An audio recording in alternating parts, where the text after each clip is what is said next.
is the magic point of referral? Moving back from the point in time when we see, time after time, a young, poor, and unemployed person unable to get a job, we should look more intently into our schools. What we likely will see is a curriculum that is essentially disconnected from the community and is soft on the performance demands of its students. Literally thousands of young people are poured out into the community each year and are added to the rosters of the unemployed. But worse, without the skills that it could at least position them better and create some greater potential for them to be employable. If only we had prepared them better. So my first referral point is to move into the schools where we still have these young people in a structured environment and ideally still have the attention of their parents. In this structure, we can develop an assessment strategy both to look for strengths and to better understand weaknesses that need more attention. The curriculum would address the findings of the evaluation, and the content would be guided by our insightful understanding of the community and what the business world will require. This curriculum would include a focus on basic work skills and community competencies. It would also include an outreach program to the families so that they would be able to be involved in an important and helpful way in guiding the post-school activities of their sons and daughters. A third component of this curriculum is the active engagement of the community. So we can include in the curriculum training that is appropriate for the kinds of jobs that will be available. Businesses want workers to have the basic skill sets and enough additional training to adapt to variations in the job. Where possible, pre-employment can have a huge impact in making young people more attractive to employers and further build the confidence, ethics, and vocational skills required to keep a job. I have particularly wanted to focus on developing pre-employment skills of the adolescent and the young child because we, the CBRs, have not traditionally given emphasis to these young people.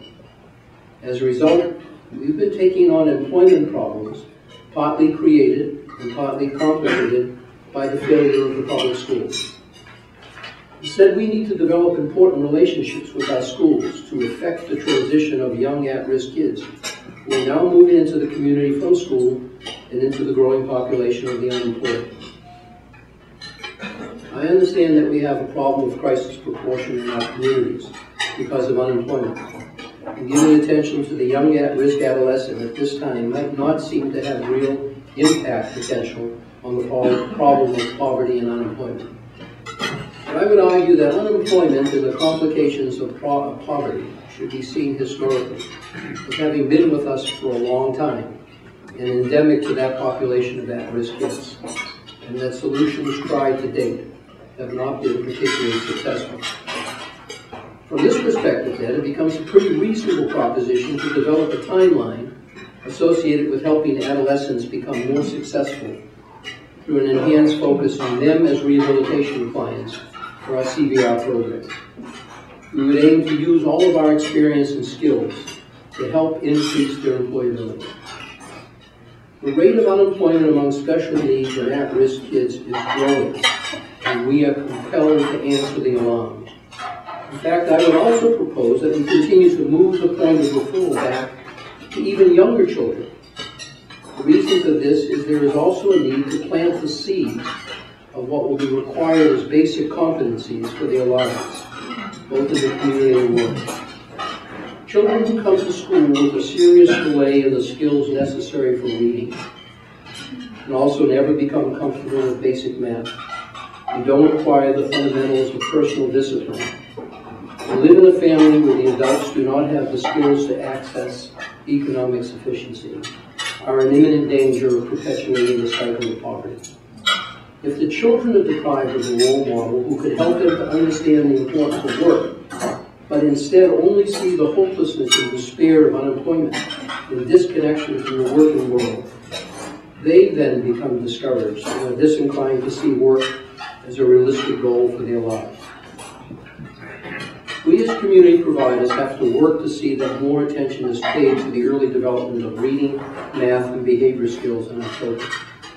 Preschool programs are essentially without regulatory oversight and are seen by some as too costly and not a good value for the investment, even though every major study has proven otherwise.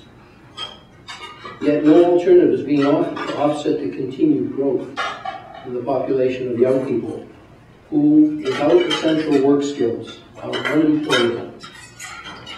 This unemployability of young people who are adding to the ranks of the unemployed as they leave school does not occur overnight. Children of poverty begin to fail before school, have a high probability of special education placement or alternative learning placement once in school, and don't have a strong likelihood of graduating.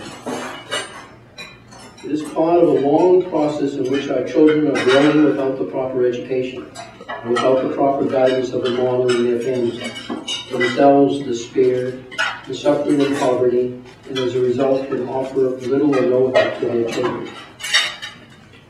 How then does a child move onto the path to work, which clearly is the path to life itself? For years and years, CBRs have been developing models for successful outcomes, but without a primary focus on adolescents and young children. This requires partnerships, even with reluctant partners. The public schools, employers in the community, social agencies, families, the community itself. Schools have reduced their outreach to families. This then could also be an opportunity to help provide family supports that include job connection strategies from the family base, help build homemaking skills in the family, provide school-related preschool and after-school programs that would support subsequent training and job search activities. Employers, most particularly, need to step up and offer opportunities, and so the list goes on. This is an approach that requires the expertise of us, the CBRs, and we should now find ways to bring our experience to bear on the problem. We may not be able to move a factory into the middle of a poor community, or give people enough money not to be poor, or expect employers to be more charitable to the sympathetic pleas of, give this poor person a job. But we know what business wants and what business needs. So the question is, how can we better prepare prospective workers for that demand? If we apply what we know about helping people become more employable, we can have a powerful influence on combating poverty and encouraging employability. We can change lives, and in doing so, change the future of our community for the better. Thank you.